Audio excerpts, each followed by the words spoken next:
அனைவருக்கும் வணக்கம். நம்ம டெய்லியும் ஹிந்து நியூஸ் பேப்பர்ல இருக்கக்கூடிய முக்கியமான செய்திகள பத்தி பார்க்குறோம். இன்னைக்கு என்ன செய்திகள் இருக்கு அப்படிங்கிறத பார்ப்போம். முதல்ல பார்த்தீங்க அப்படின்னா, கலைஞர் கைவினை திட்டம். அத பத்தி குடுத்திருக்காங்க. இந்த திட்டத்தினுடைய தொடக்கம் இன்றைய தினம் வந்து இருக்க போகுது. எங்க தொடங்க போறாங்க அப்படின்னு பார்த்தீங்கன்னா, காஞ்சிபுரம் மாவட்டம் இருக்கு இல்லையா? ஸோ காஞ்சி மாவட்டத்தில் இருக்கக்கூடிய குன்றத்தூர் அப்படிங்கிற பகுதியில இந்த திட்டத்தினுடைய தொடக்க விழா இருக்க போகுது. சரிங்களா? இங்க தான் இந்த திட்டத்த லான்ச் பண்ண போறாங்க. எந்த மினிஸ்ட்ரிக்கு எந்த டிபார்ட்மெண்ட் மினிஸ்ட்ரி கீழ வருது அப்படின்னு பார்த்தீங்கன்னா, எம்எஸ்எம்இ மினிஸ்ட்ரி கீழ வருது. சரியா? ஸோ எதுக்காக தமிழக அரசாங்கம் இந்த திட்டம் ஆர்டிசன்ஸ்க்காக இந்த திட்டம் தொடங்கியிருக்காங்க அப்படின்னு பார்த்தீங்கன்னா, செப்டம்பர் 17, 2023 அப்போ நமக்கு மத்திய அரசாங்கம் பிஎம் விஸ்வகர்மா அப்படிங்கிற திட்டத்த கொண்டு வந்திருப்பாங்க. சரிங்களா? இந்த விஸ்வகர்மா திட்டமும் பார்த்தீங்கன்னா, ஆர்டிசன்ஸ்க்காக கைவினை கலைஞர்களுக்காக கொண்டு வரப்பட்ட ஒரு திட்டம் தான். ஸோ இந்த திட்டத்த பொறுத்தவரைக்கும் பார்த்தீங்கன்னா, தமிழ்நாட்டுல நம்ப இந்த திட்டத்த நடைமுறைப்படுத்தல, செயல்படுத்தல. ஏன் அப்டின்னா, தமிழக அரசாங்கம் என்ன காரணம் சொன்னாங்கன்னா, இந்த விஸ்வகர்மா திட்டம் வந்து குலக்கல்விய குலத்திட் தொழில்கள வந்து புரமோட் பண்ற மாரி இருக்கு. அப்படிங்கிற மாரி சொல்லி, அந்த திட்டத்த நம்ம தமிழகத்துல செயல்படுத்த மாட்டோம் அப்படின்னு சொல்லியிருந்தோம். அதற்கு பதிலா தமிழக அரசாங்கமே ஒரு திட்டத்த நடைமுறைப்படுத்துவோம் அப்படின்னு சொல்லியிருந்தாங்க.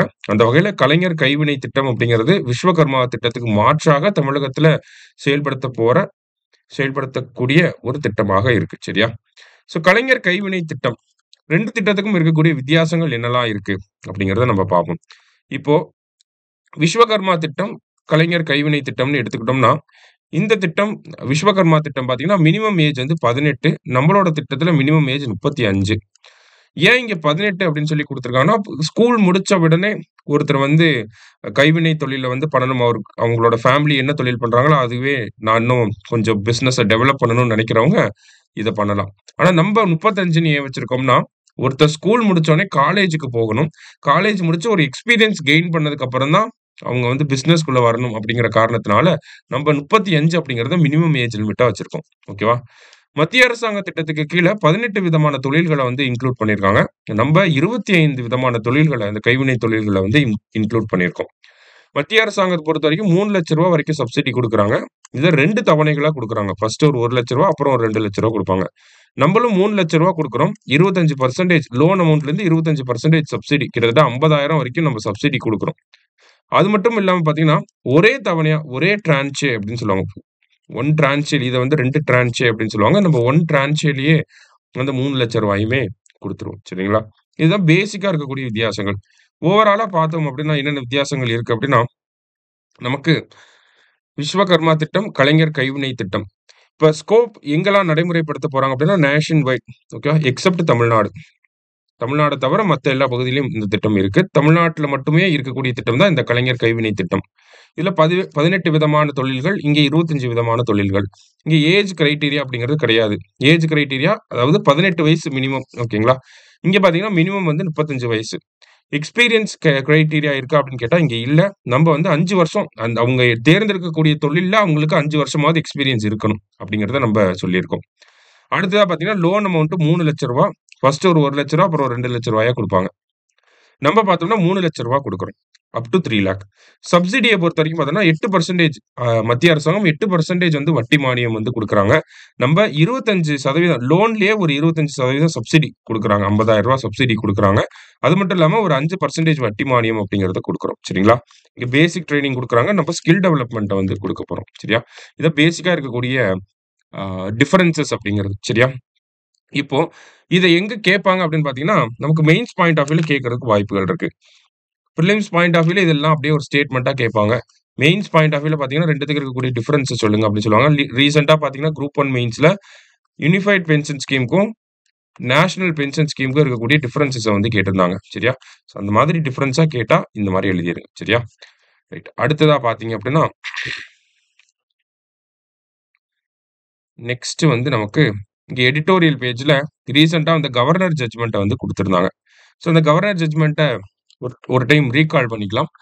ஸோ என்ன கேஸ் நேம் என்ன அப்படின்னு பார்த்தீங்கன்னா, state of Tamil Nadu versus the governor of Tamil Nadu. அதான் இந்த வழக்கோட பேரு. வழக்கோட தீர்ப்பு யார் வழங்கியிருந்தாங்க அப்படின்னா, பர்திவாலா மற்றும் மகாதேவன். நீதிபதி பர்திவாலா மற்றும் மகாதேவன் அவங்க தான் வழங்கியிருந்தாங்க. ஜட்ஜ்மென்ட்ல என்ன சொல்லியிருந்தாங்க அப்படின்னா, டைம் லிமிட் அப்படிங்கிறத ஃபிக்ஸ் பண்ணியிருந்திருப்பாங்க இனிஷியலா. என்ன டைம் லிமிட் அப்படின்னு பார்த்தீங்கன்னா, ஆர்டிகிள் 200க்கு கீழ கவர்னர் கையில ஒரு பில் போகுது அப்படின்னா, அவர் வித்ஹோல்ட் பண்ணணும்னு நெனச்சாரு அப்படின்னா, அத 1 மாசத்துக்குள்ள பண்ணணும். ஓகேங்களா? இல்ல அவரு ரிட்டர்ன் பண்ணணும்னு நெனைக்கிறாரு, இல்ல பிரசிடென்ட் கைக்கு அனுப்புறாரு அப்படின்னா, அத அவரு 3 மாசத்துக்குள்ள பண்ணணும். சரிங்களா? சோ அவரு ரிட்டர்ன் பண்ணிட்டாரு. மறுபடியும் அசெம்பிளி பாஸ் பண்ணி மறுபடியும் கவர்னர் கைக்கே குடுக்குறப்ப, அதுக்கு கட்டாயம் அசென்ட் குடுக்கணும். ஒப்புதல் தெரிவிச்சாகணும். அத 1 மாசத்துக்குள்ள பண்ணணும். சரிங்களா? இப்போ இது பிரசிடென்ட்க்கு அனுப்புறாரு. பிரசிடென்ட் வந்து அந்த பில்லுக்கு ஒப்புதல் தரலாமா? வேணாமா? பிரசிடென்ட்க்கு போகுது இல்லையா ஒரு பில்லு. அந்த பில்லுக்கு ஒப்புதல் தரலாமா? வேணாமா? அப்படிங்கிறத 3 மாசத்துக்குள்ள சொல்லணும். சரிங்களா? பிரசிடென்ட்க்கும் ஆர்டிகிள் 201 கீழ இந்த ஒரு டைம் லிமிட்ட வந்து பிக்ஸ் பண்ணியிருந்திருப்பாங்க. சரியா? இதான் பேசிக்கா அந்த ஜட்ஜ்மென்ட். அது மட்டும் இல்லாம அ சுப்ரீம் கோர்ட் ஆர்டிகிள் 142 பயன்படுத்தி என்ன சொல்லியிருந்திருப்பாங்க அப்படின்னா, அ தமிழக அரசாங்கத்துக்கு நிலுவையில் இருக்கக்கூடிய 10 மசோதாக்களுக்கும் ஒப்புதல் வழங்கப்படுது அப்படிங்கிறத சொல்லியிருந்திருப்பாங்க. அந்த வகையில பிரசிடென்ட்டோட கையெழுத்து இல்லாம, கவர்னரோட கையெழுத்து இல்லாம ஒரு மசோதாவுக்கு ஒப்புதல் கிடைக்கப் பெற்றது இதுதான் முதல் முறையா ஒரு 10 பில்லுக்கு நமக்கு கிடைச்சிருக்கும். ஓகேங்களா? அத தாண்டி இந்த ஜட்ஜ்மென்ட்ல வேற என்னலாம் நம்ம தெரிஞ்சுக்கணும் அப்படின்னா, அ இந்த வித்ஹோல்ட் அப்படிங்கிற டெர்ம பத்தி தெரிஞ்சுக்கணும். ஏன்னா, பொதுவாவே நம்ம படிச்சது என்னன்னா, ஒரு பில்ல வித்ஹோல்ட் பண்றாங்கன்னா, அந்த பில் வந்து அந்த இடத்திலேயே முடிஞ்சு போயிருச்சு. பில் டைஸ் அப்படின்றத சொல்லுவாங்க. அந்த பில்லோட ஆயுட்காலம் முடிஞ்சுது அப்படிங்கிறத சொல்லுவாங்க. ஆனா, ரீசென்ட்டா 2023ல வந்த ஜட்ஜ்மென்ட்ல உச்சநீதிமன்றம் என்ன சொல்லியிருக்குமே, இந்த வழக்கு பேர பார்த்து வச்சுக்கோங்க. ஸ்டேட் ஆஃப் பஞ்சாப்ன்னு சொல்லி வரும். பஞ்சாப்ன்னு சொல்லி வரும். இந்த வழக்குல என்ன சொல்லியிருப்பாங்க அப்படின்னா, வித்ஹோல்ட் பண்ணா அந்த பில் வந்து முடிவு பெற்றதா அர்த்தம் கிடையாது. ஒரு மாநில அரசாங்கம் மக்களால் இயற்றப்பட்ட ஒரு மாநில சட்டமன்றம் ஒரு மசோதாவ இயற்றி கவர்னர் கைக்கு அனுப்புறப்ப, கவர்னர் வித்ஹோல்ட் பண்ணிட்டா அந்த பில் முடிஞ்சிருச்சுங்கிற அர்த்தம் கிடையாது. வித்ஹோல்ட் பண்ணதுக்கு அப்புறமா கவர்னர் அந்த பில்ல மறுபடியும் அவைக்கு திருப்பி அனுப்பணும் அப்படிங்கிறத சொல்லியிருப்பாங்க. அப்படி திருப்பி அனுப்புறாங்க அப்படின்னா, மறுபடியும் அவை பாஸ் பண்ணலாம். இல்ல வி அந்த சேஞ்சஸோட பாஸ் பண்ணலாம். இல்ல பாஸ் பண்ணாமயும் இருக்கலாம். அது அந்த லெஜிஸ்லேச்சரோட உரிமைகள். ஆனா வித்ஹோல்ட் பண்ணிட்டா, பில் முடிஞ்சிருச்சுங்கிற அர்த்தம் கிடையாது. திருப்பி அனுப்பணும் அப்படிங்கிறத இந்த ஜட்ஜ்மென்ட்ல ரொம்ப தெளிவா சொல்லியிருந்திருப்பாங்க. சரியா? இருந்தாலும் ஒரு சில பிரச்சனைகள் இந்த வழக்குல இருக்க செய்யுது. என்ன அப்படின்னு பார்த்தீங்கன்னா, இந்த மாரி கான்ஸ்டிடியூஷன்ல பெரிய சேஞ்சஸ கொண்டு வரக்கூடிய ஒரு தீர்ப்ப வந்து கான்ஸ்டிடியூஷன் பெஞ்ச் தான் வந்து விசாரிக்கணும் அப்படிங்கிறத நெறைய தரப்பினர் வந்து சொல்றாங்க. கான்ஸ்டிடியூஷன் பெஞ்ச் அப்படின்னா ஆர்டிகிள் 145 சப் கிளாஸ் 3க்கு கீழ தான் ஒரு வழக்குக்கு கான்ஸ்டிடியூஷன் பெஞ்ச வந்து போடுவாங்க. கான்ஸ்டிடியூஷன் பெஞ்ச்ன்னு போடுறப்ப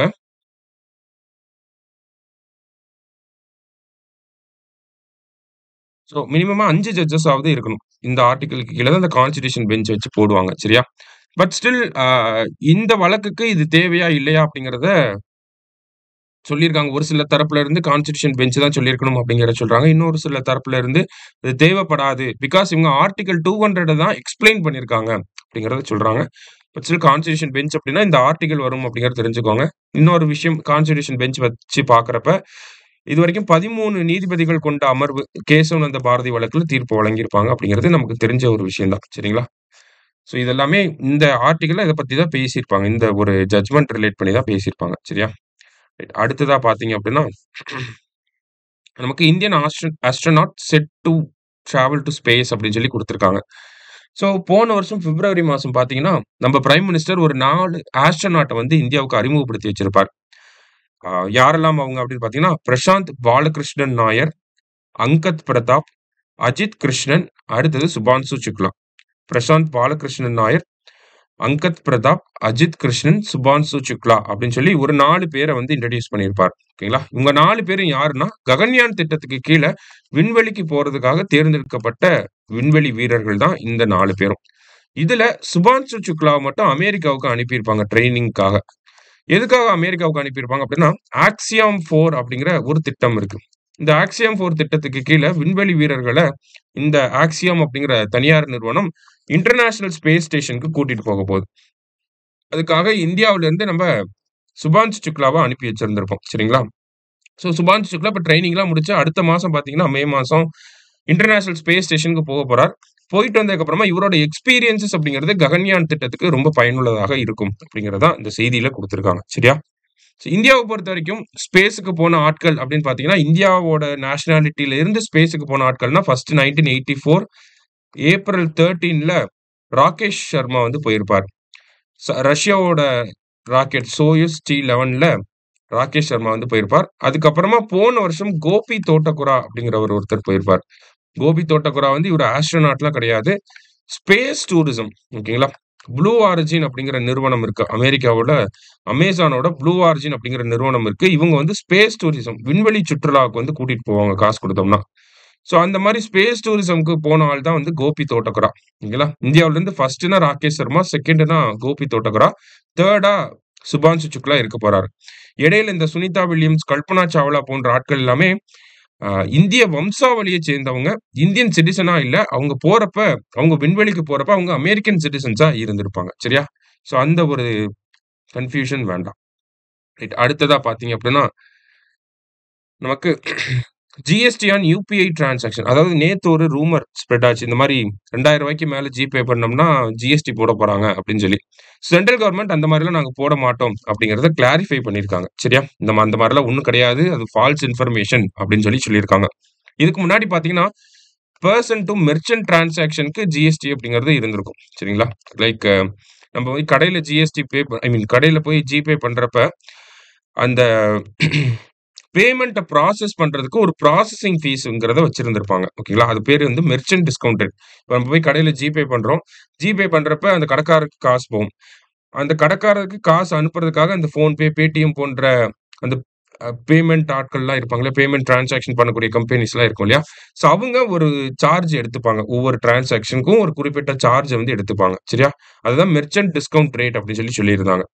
இருந்தாலும் 2020ல அந்த மெர்ச்சன்ட் டிஸ்கவுண்ட் ரேட் அப்படிங்கிறத நம்ம கேன்சல் பண்ணிட்டோம். ஓகேங்களா? Central Board of Direct Taxes வந்து அந்த மாரி மெர்ச்சன்ட் டிஸ்கவுண்ட் ரேட் வேண்டாம் அப்படிங்கிறத சொல்லியிருப்பாங்க. அத நம்ம கேன்சல் பண்ணிட்டோம். ஸோ இந்தியாவுல இப்ப ஜிஎஸ்டி டிரான்சாக்ஷனுக்கு எந்த ஒரு சார்ஜும் பண்றது கிடையாது. ரூ. 2000 போகுதுன்னா ரூ. 2000 அவருக்கு அப்படியே போயிரும். சரிங்களா?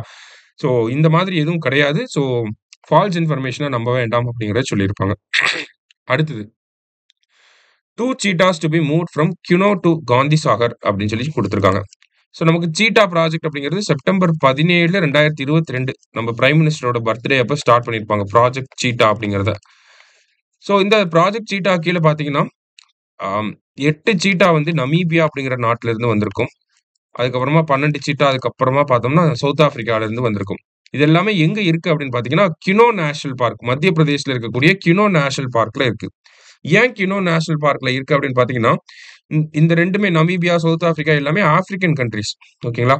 ஸோ ஆப்பிரிக்கால இருக்க மாதிரியான ஒரு கிளைமேட்டிக் கண்டிஷன்ஸ் மத்திய பிரதேஷ்ல இருக்கக்கூடிய கினோ நேஷனல் பார்க்ல இருக்கும். மத்திய பிரதேஷ் ஃபுல்லாவே அந்த ஒரு கண்டிஷன்ஸ் இருக்கும். ஓகேங்களா?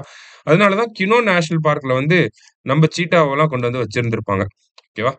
ஸோ இப்போ அதுல இருக்கக்கூடிய 2 சீட்டாவ எடுத்துட்டு போய் காந்தி சாகர் வைல்ட் லைஃப் சான்ச்சுரியில வைக்க போறாங்க. சரியா? அங்க கொண்டு போய் விட போறாங்க. இந்த Gandhi Sagar wild life sanctuary எங்க இருக்குன்னா, மத்திய பிரதேஷ்ல தான் இருக்கு. சரிங்களா? ரைட். அதான் அந்த செய்தியில குடுத்திருக்காங்க. வேற என்ன செய்திகள் இன்னைக்கு இருந்துச்சு அப்படின்னு பார்த்தோம்னா, தமிழ்நாடு ரிலேட்டடா இன்னொரு செய்தி இருந்துச்சு. தமிழ்நாடோட இன்ஸ்டால்டு பவர் கெப்பாசிட்டி நிறுவப்பட்ட ஆற்றல் திறன் அப்படிங்கிறது ஒரு 3000 மெகாவாட்டுக்கு இன்கிரீஸ் ஆயிருக்கு. சரிங்களா? இப்ப தமிழ்நாடோட டோட்டல் கெப்பாசிட்டி அப்படிங்கிறது பார்த்தீங்கன்னா, 42,772 மெகாவாட். ஓகேவா? போன வருஷத்தோட ஒரு 3000 மெகாவாட் வந்து இன்கிரீஸ் ஆயிருக்கு அப்படிங்கிறது சொல்லியிருக்காங்க. இதுல தமிழ்நாட்டுல இன்ஸ்டால்டு கெப்பாசிட்டி தான் நம்ம 42,000 மெகாவாட் அப்படின்னு பார்த்திருக்கோம். இதுல ரெனியூவபிள் எனர்ஜியோட கான்ட்ரிபியூஷன் எவ்வளவு இருக்கு அப்படின்னு பார்த்தீங்கன்னா, 25,000 மெகாவாட். 42ல 25,000 மெகாவாட் அப்படிங்கிறது பார்த்தீங்கன்னா, நமக்கு ரெனியூவபிள் எனர்ஜியோடது. சரிங்களா? அப்ப தமிழ்நாட்ட பொறுத்தவரைக்கும் நான் ரெனியூவபிள விட ரெனியூவபிள் எனர்ஜி சோர்ஸஸ்ல இருந்து நெறைய மின்சாரத்த நம்ம தயாரிக்கிறோம் அப்படிங்கிறத இதுல இருந்து புரிஞ்சுக்கலாம். 42ல 25 ரெனியூவபிள் அப்படிங்கிறது. சரியா? அதே மாதிரி விண்ட் விண்ட் எனர்ஜில வந்து பார்த்தீங்கன்னா, குஜராத் வந்து டாப் ஸ்டேட்டா இருக்காங்க அப்படிங்கிற செய்தியுமே மத்திய அரசாங்கம் வந்து சொல்லியிருக்காங்க. சரியா? ஸோ அந்த ஒரு செய்தி தான் இங்க குடுத்திருந்தாங்க. மத்தபடி பார்த்தோம் அப்படின்னா, இன்றைய செய்தித்தாள்ல இருந்து முக்கிய செய்திகள் எல்லாத்தையும் பார்த்துருக்கோம். நன்றி. சுரேஷ் IAS அகாடமி வெற்றியின் முகவரி.